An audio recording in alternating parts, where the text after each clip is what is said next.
მონიტორი შემჩნეულია ძალიან ბევრჯერ სიცრუეში.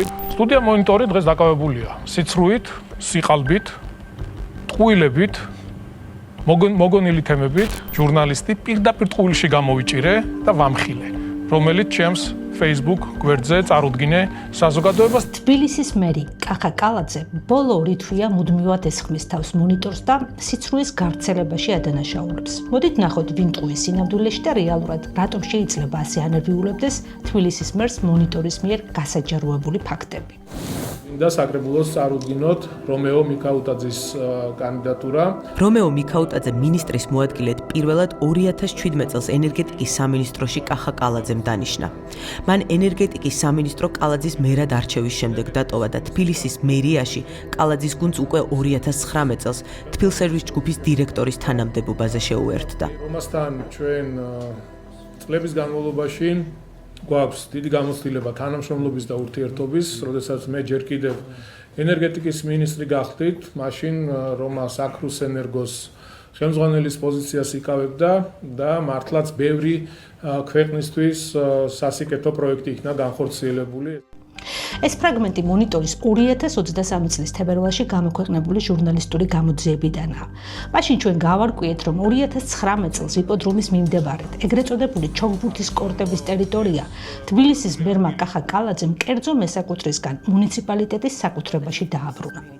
სანაცვლოდ კი მფლობელს რამდენიმე უძრავი ქონება გადასცა თბილისის სხვადასხვა ადგილზე. მათ შორის აღმოჩნდა ბიუჯეტის ხარჯზე სრულად რეაბილიტირებული კულტურული მემკვიდრეობის ძეგლი ბეთლემის 15-ში, რომელიც ამ გაცვლის ოპერაციიდან 2 კვირაში თბილსერვის ჯგუფის მაშინდელი ხელმძღვანელის რომეო მიქაუტაძის ცოლმა ნინო მიქაუტაძემ იყიდა მის პარტნიორთან ერთად $575,000. მე არ მიყიდია იყიდა ჩემმა მეუღლემ თავის დროზე, თავის პარტნიორთან ერთად.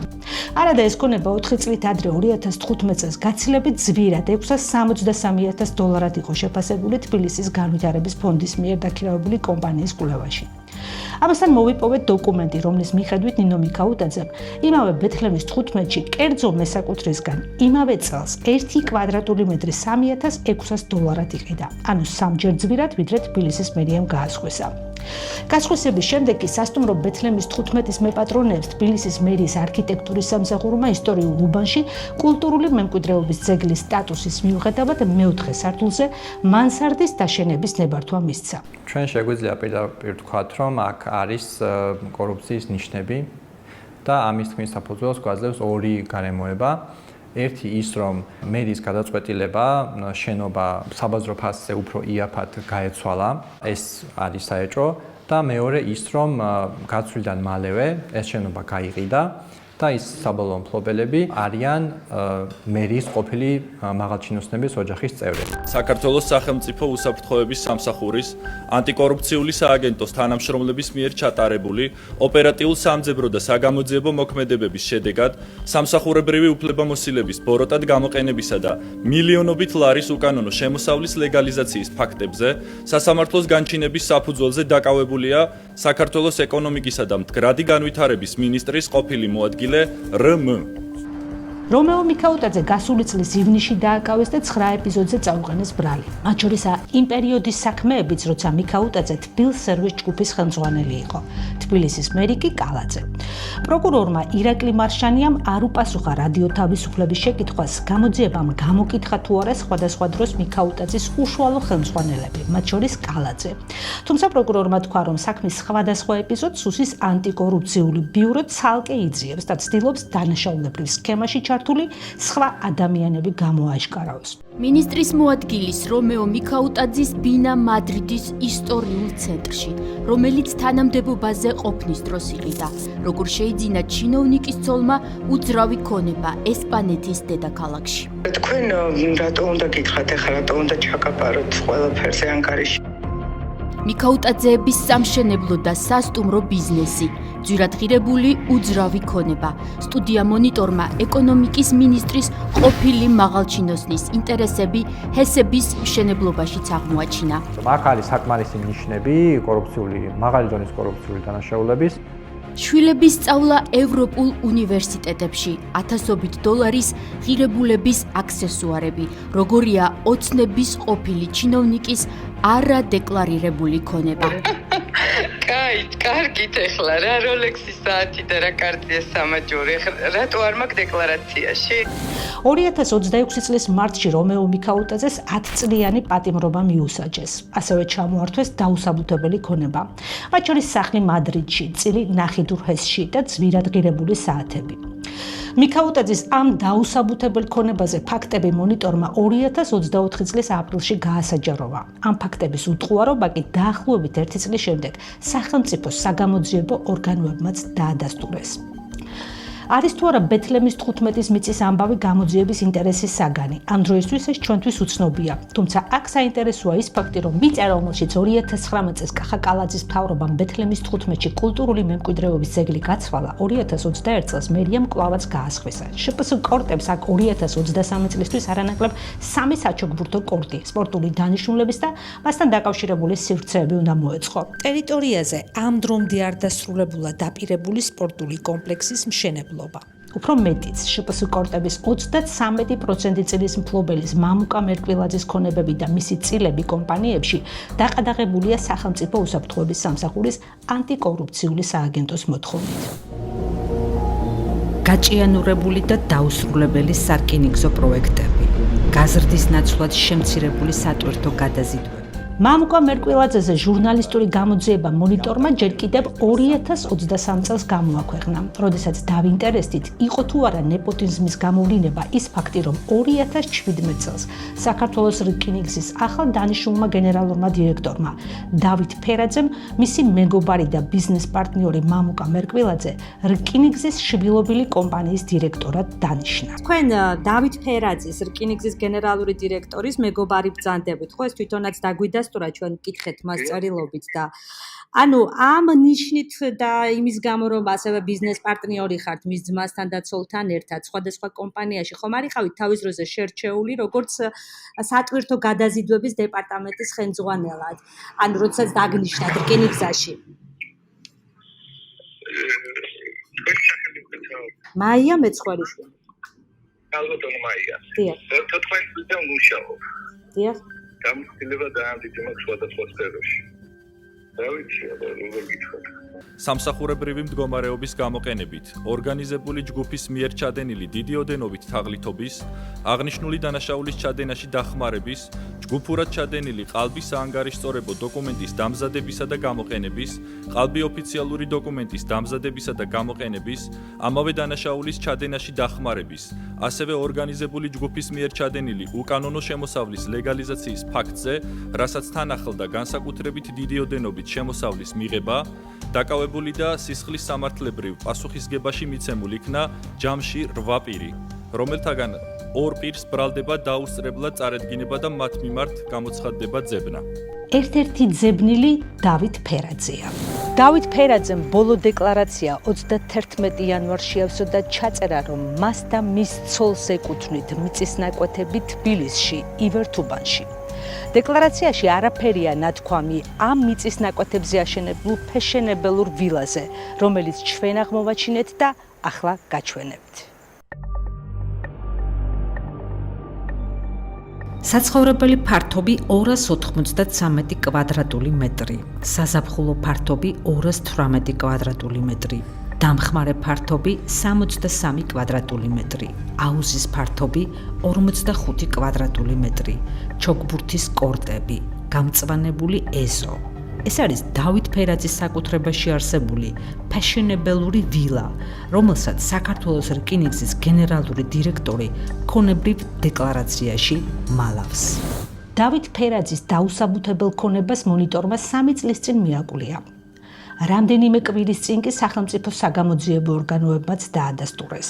სტუდია მონიტორი დღეს დაკავებულია სიცრუით, სიყალბით, ტყუილებით, მოგონილი თემებით. ამ სატელევიზიო დებატებში კახა კალაძე მონიტორს არაერთხელ დაესხა თავს და სიცრუის ტირაჟირებაში დაადანაშაულა. ასე იმართლებდა ის თავს ყველა იმ ბრალდებაზე, რის გამოც დებატებში მას მისი ოპონენტები აკრიტიკებდნენ და თხოვდნენ განმარტებებს. არგუმენტად კი მონიტორის სხვადასხვა დროს გამოქვეყნებულ ჟურნალისტურ გამოძიებებს ასახელებდნენ. არსებობს ჟურნალისტური გამოძიებები და არსებობს შეკითხვები. მაგალითად არის იგივე ირაკლი ბენდელიანთან დაკავშირებით ეკლესიასთან დაკავშირებით, რომელიც ახსენა ირაკლი კუპრაძემ, როდესაც 2018 წელს არის ჟურნალისტური გამოძიება, რომელიც ამბობს, რომ ირაკლი ბენდელიანმა ტვერელის ეკლესიასთან დაკავშირებულ მშენებლობასთან დაკავშირებულ კომპანიიდან მან დედამისმა, მამამისმა, მისი ცოლის დეიდამ ყველამ შეიძინა სიმბოლურ ფასად ბინები კომპანიაში $200 კვადრატული მეტრი და ამაზე არსებობს სტუდია მონიტორის გამოძიება. მე დარწმუნებული ვარ ირაკლის პატიოსნებაში. თქვენ ხომ გითხარით რომ ირაკლი ბენდელიანმა გაიფორმა რაღაც ისინი ბინები თითქოს და დაეყრდენით სტუდია მონიტორს. მე გეუბნებით მომწერალი ადამიანმა რომ ეს არის ტყუილი არასწორი ინფორმაცია 2011 წელს აბსოლუტურად სხვაგან 55 კვადრატული მეტრი ბინა აქვს შეძენილი ისიც ბანკი. ახლა ვნახოთ ის ფაქტები, რაც მონიტორის ჟურნალისტური გამოძიების შედეგად გასაჯაროვდა. თაწმინდაზე კულტურული მემკვიდრეობის ძეგლის მიხეილ ტვერელის ეკლესიის წინ მოსახლეობის პროტესტის მიუხედავად 2-3 სართულიანი სახლის ნაცვლად 6-7 სართულიანი კორპუსი ააშენა შპს MK Development-მა. მაშინ ჩვენ გავარკვიეთ, რომ ამ კომპანიის მიერ სხვადასხვა ადგილზე აშენებულ კორპუსებში ბინებს ფლობდნენ ირაკლი ბენდელიანი და მისი ოჯახის წევრები. ყიფშიძის 9-ში ეს კორპუსი MK Development-მა ააშენა.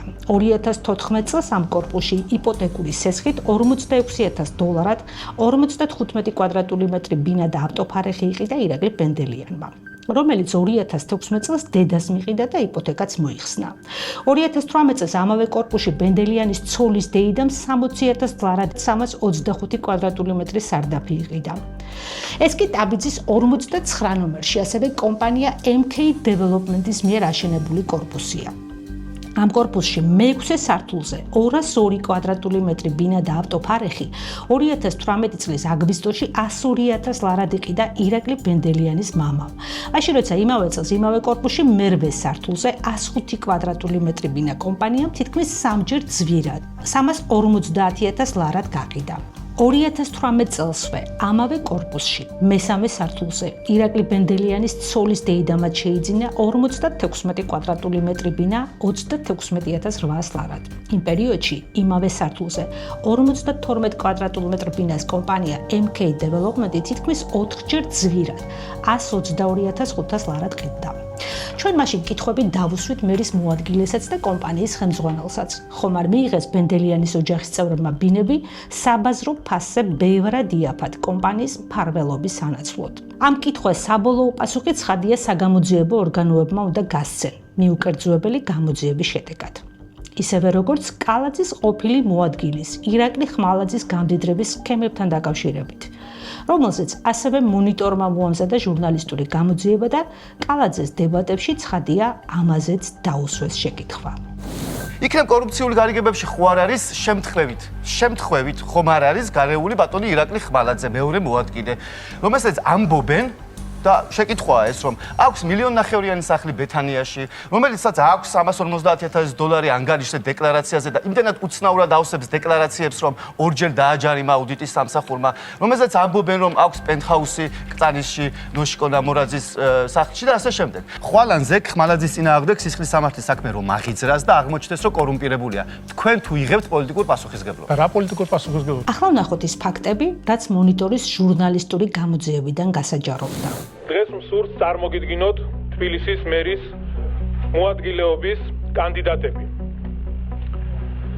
ირაკლი ხმალაძეს თქვენ უკვე ყველა ძალიან კარგად იცნობს. ირაკლი წლების განმავლობაში ჩემთან ერთად მუშაობდა ენერგეტიკის სამინისტროში და ჩვენ ძალიან ბევრი მნიშვნელოვანი პროექტები განვახორციელეთ ერთად.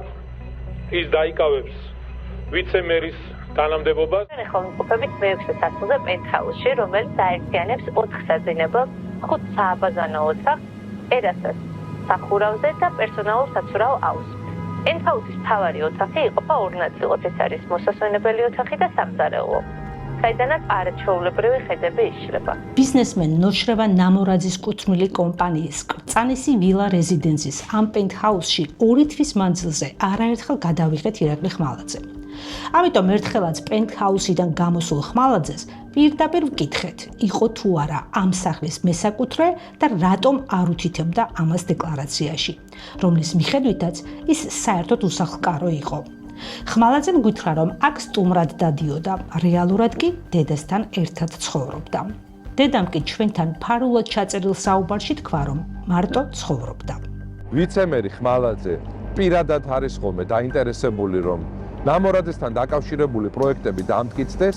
ამ განხილვების წინ თავად მე არაერთხელ მინახავს საკრებულოში მოსული ხმალაძე, რომელიც დიდი ალბათობით სწორედ აი ამ პროექტებს ლობირებს. თბილისის საკრებულოს ოპოზიციონერი დეპუტატები გამოთქვამდნენ ვარაუდს, რომ ხმალაძე ბენეფიტებს ბიზნესმენ ნამორაძისგან მისი სამშენებლო პროექტების მფარველობის სანაცვლოდ იღებდა, რაც თავად ხმალაძემ ჩვენთან წერილობით გამოგზავნილ პასუხში უარყო. 2025 წლის ნოემბრიდან ირაკლი ხმალაძემ საჯარო სამსახური დატოვა. თუმცა შეკითხვაზე, თუ როგორ გახდა ის საჯარო სამსახურში მუშაობის შედეგად მილიონერი, საბოლოოდ საგამოძიებო უწყებებმა უნდა უპასუხონ. გადავიდეთ კალაძის კიდევ ერთ ბრალდებაზე. როგორც ჩანს, ეს ეპიზოდი მისთვის განსაკუთრებით სენსიტიური აღმოჩნდა, ვინაიდან ამას თავის Facebook გვერდზე ცალკე პოსტიც მიუძღვნა და მას შემდეგ სატელევიზიო გამოსვლებში ხშირად ამაყობს ხოლმე ამით. ეხლა ბოლოს რამდენიმე დღის წინ ჟურნალისტი პირდაპირ ტყუილში გამოვიჭირე და ვამხილე, რომელიც ჩემს Facebook გვერდზე წარუდგინე საზოგადოებას და ეს არის ნათელი მაგალითი, როგორ კეთდება სიყალბე საქართველოში. მოდით ვნახოთ, რასთან გვაქვს საქმე სინამდვილეში. მონიტორმა ჟურნალისტური გამოძიება გამოაქვეყნა იმაზე, თუ როგორ მიიღო თბილისის ისტორიულ ზონაში კულტურული მემკვიდრეობის ძეგლის ადგილზე კორპუსების მშენებლობის უფლება მისი მეგობარი დეპუტატის გიორგი ბარბენაშვილის ოჯახის წევრის კომპანიამ. ამავე ადგილზე წინა მესაკუთრე სახელოვნებო და მულტიფუნქციური სივრცეების განვითარების პროექტს ახორციელებდა. პროექტი რიგ შემთხვევებში მოითხოვდა სხვადასხვა ტიპის სამშენებლო სამუშაოებს, მაგალითად ღობის გაჭრას ან დამხმარე ნაგებობის მოწყობას, რაზეც მერიის არქიტექტურის სამსახური უარს ეუბნებოდა ან მოთხოვნას განუხილველს ტოვებდა. იმ მოტივით, რომ კულტურული მემკვიდრეობის ძეგლზე მხოლოდ სარეაბილიტაციო სამუშაოების ნომენკლატურაში უნდა დაერეგისტრირებინათ ნებართვის მოთხოვნა. ჩვენ ამ თემაზე შეკითხვა დავუსვით თბილისის მერს და წერილობით მივაწოდეთ შეკითხვები, რომლებიც ეფუძნებოდა მერიის არქიტექტურის სამსახურის ვებგვერდზე საჯაროდ ხელმისაწვდომ დოკუმენტებს. ეს დოკუმენტები ჩვენ გავუგზავნეთ კიდეც მერის შესაბამის სამსახურებს და ასევე გამოვაქვეყნეთ ჩვენ ჟურნალისტურ გამოძიებაშიც. ამის მიუხედავად თბილისის მერი კვლავაც იმეორებს უსაფუძვლო ბრალდებებს, თითქოს მონიტორის ჟურნალისტი ტყუილში გამოიჭირა. როდესაც წერილობით მიაწოდა შეკითხვები და იქვე განუმარტა, რომ დოკუმენტებს ეფუძნებოდა ეს შეკითხვები და ამ დოკუმენტებსაც გავუგზავნიდა. გავუგზავნეთ კიდეც, მაგრამ ბატონი მერი ისევ აგრძელებს თავდასხმას მონიტორზე. მაგალითად, ბოლოს ის მონიტორს 17 ივლისს დაესხა თავს და მორიგ ჯერზე სიცრუის გავრცელებაში დაადანაშაულა. როდესაც ჟურნალისტებმა მას თბილისის ცენტრში სასტუმრო საქართველოს შენობის ნაწილის ერთლარად გასხვისებაზე გკითხეს. სახელმწიფო მესქონება გადასცა კომპანიას, რომლის ერთ-ერთი მფლობელის ლაშა კვაჭაძის ცოლი კალაძისა და ბარბენაშვილის ცოლების ბიზნეს პარტნიორია. და ეს ფაქტი საზოგადოებას სწორედ მონიტორის ჟურნალისტური გამოძიების შედეგად ეცნობა ცოტა ხნის წინ. არის თუ არა თქვენი ბავშვის ნათლია გრიგოლ ლილუაშვილის უსის უფროსი და მისი მოადგილე გიგა ნიკოლეიშვილი. კი, არის. ხოლო მეორე ხელმძღვანელ პირს ბპ-ს, რომელსაც დატოვებული აქვს საქართველოს სახელმწიფო საზღვარი, ბრალდება დაუსწრებლად წარედგინა და მის მიმართ გამოცხადდება ძებნა.